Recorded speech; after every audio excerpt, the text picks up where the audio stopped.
Lur, kali ini gue lagi keliling jalanan India buat nyobain street food viral yang sering muncul di YouTube. Tapi bukan cuma soal rasa, gue juga bakal nunjukin kondisi asli di lapangan. Karena jujur aja, beberapa tempat masaknya bikin gue antara penasaran, lapar, sama agak takut juga. Disclaimer dulu ya lur, video ini bukan buat ngehina budaya atau makanan tertentu. Gua cuma nunjukin pengalaman pribadi sesuai kondisi yang gua lihat langsung di lokasi. Tiap tempat jualan tentu beda-beda. Ada yang bersih dan ada juga yang bikin orang mikir 2 kali sebelum makan.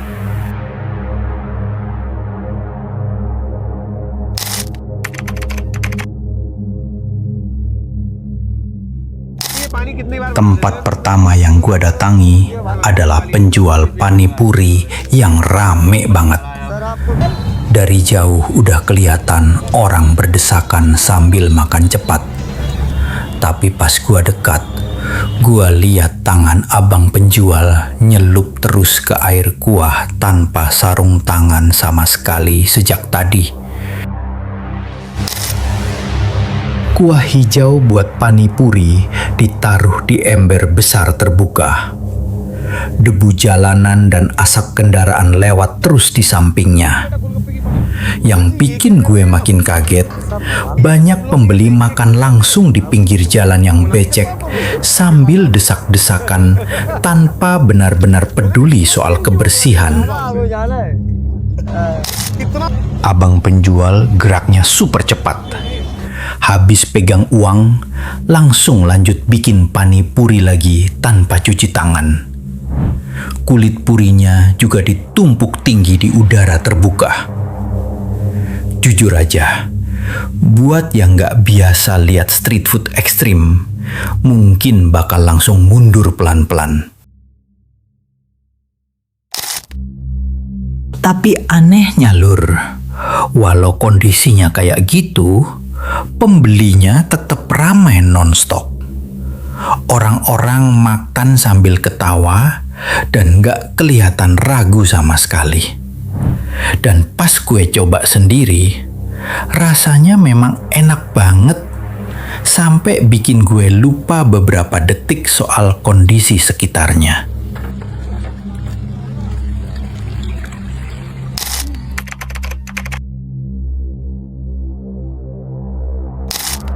Sekarang gue pindah ke tempat dosa jumbo yang viral banget. Wajannya besar dan panas, tapi area masaknya sempit banget.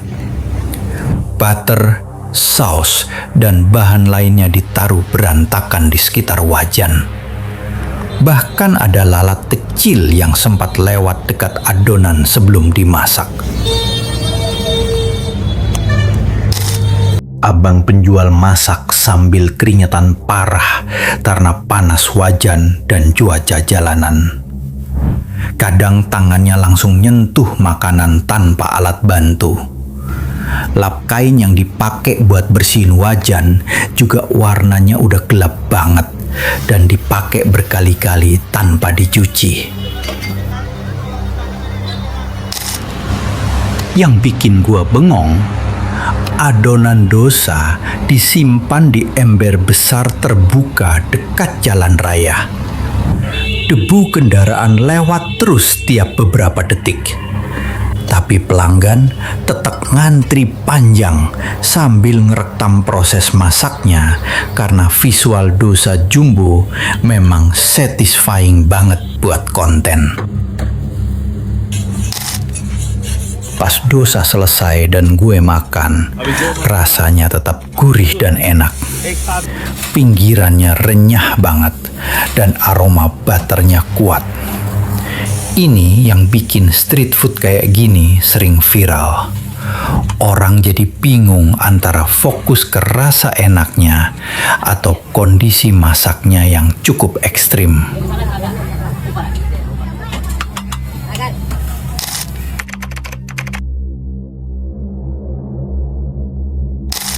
Lanjut lur, sekarang gue nyobain biryani porsi monster yang dimasak di panci raksasa. Dari jauh, aromanya memang gila banget. Tapi area dapurnya penuh asap dan lantainya agak licin karena minyak dan sisa makanan yang jatuh dari proses masak seharian penuh. Abang masaknya sibuk banget, sampai tangan dan bajunya penuh noda rempah. Nasi diaduk pakai alat besar sambil orang-orang lalu lalang dekat panci terbuka. Kadang ada yang batuk atau ngobrol dekat makanan tanpa penutup sama sekali. Suasananya benar-benar chaos. Ayam dan nasi ditumpuk dalam jumlah besar sejak tadi pagi. Gue juga lihat beberapa wadah bumbu terbuka di samping jalan tanpa penutup. Buat orang yang terbiasa makan di tempat steril, mungkin suasana kayak gini bakal terasa cukup bikin kaget dan gak nyaman. Tapi lucunya, makin rame dan makin berantakan tempatnya, justru makin banyak orang penasaran buat coba. Dan pas gue makan sendiri, rasa biryaninya memang kaya rempah dan bikin nagih. Jadi gue mulai ngerti kenapa street food ekstrim begini gampang viral.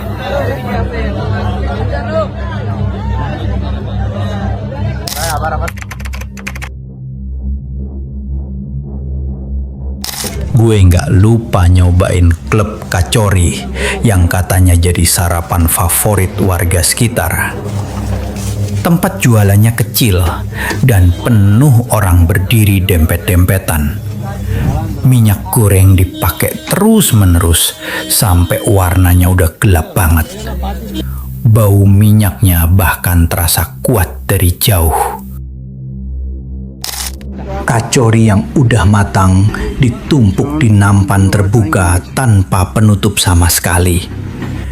Debu jalanan gampang masuk karena lokasi jualannya tepat di pinggir kendaraan lewat.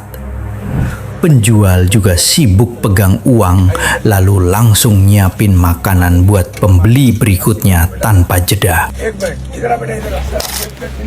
Kuah kari kentangnya dituang pakai tangan super cepat sambil orang-orang terus dorong dari belakang.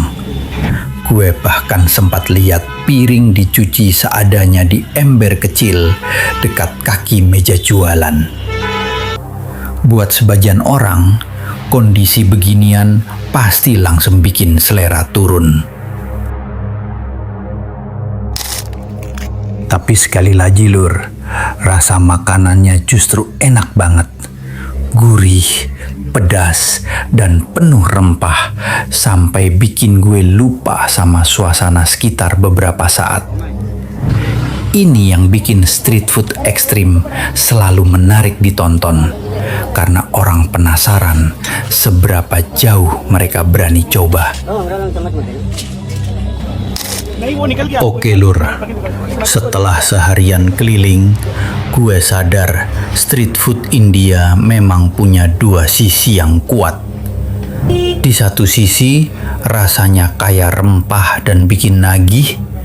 Tapi di sisi lain, banyak tempat jualan yang kondisi kebersihannya cukup bikin kaget buat orang luar yang baru pertama lihat.